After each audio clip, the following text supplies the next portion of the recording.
দিয়েছো।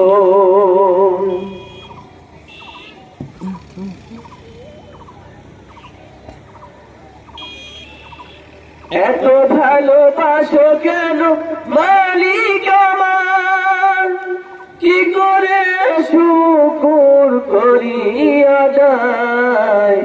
এত ভালোবাসো কেন মালিক আমায়, এত ভালোবাসো কেন মালিক আমায়। আমার এই কণ্ঠে তুমি তোমার ওই পানি তুলেছো, বুকের ডেরা যে তুমি কোরআনের স্থান দিয়েছো।